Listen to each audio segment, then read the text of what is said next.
नमस्कार मित्रांनो. राज्य शासनाच्या माध्यमातून अतिवृष्टीमुळे बाधित झालेल्या शेतकऱ्यांना जाहीर करण्यात आलेल्या रब्बीच्या अनुदानाच्या वाटपाच्या संदर्भातील एक अतिशय दिलासादायक आणि महत्त्वपूर्ण असा अपडेट आहे.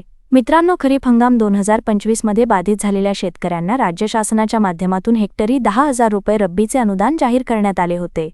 मोठ्या प्रमाणात शेतकऱ्यांना अनुदानाचे वाटप करण्यात आलेले होते, परंतु बऱ्याच साऱ्या जिल्ह्यामधील शेतकरी अद्याप देखील अनुदानाच्या प्रतीक्षेत होते.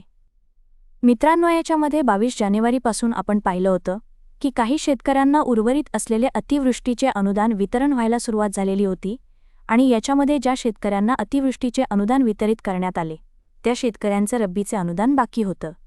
मित्रांनो, राज्यातील 280 तालुके हे अंशतः आणि पूर्णतः बाधित असे जाहीर करण्यात आलेले आहेत.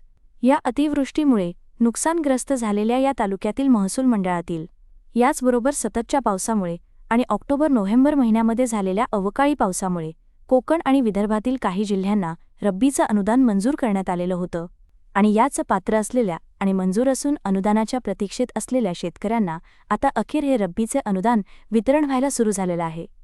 एखाद्या शेतकऱ्याचे एखाद हेक्टर क्षेत्र जर बाधित दाखवत असेल तर त्या शेतकऱ्याला हेक्टरी 10,000 रुपये या प्रमाणामध्ये नुकसान भरपाई येणार आहे.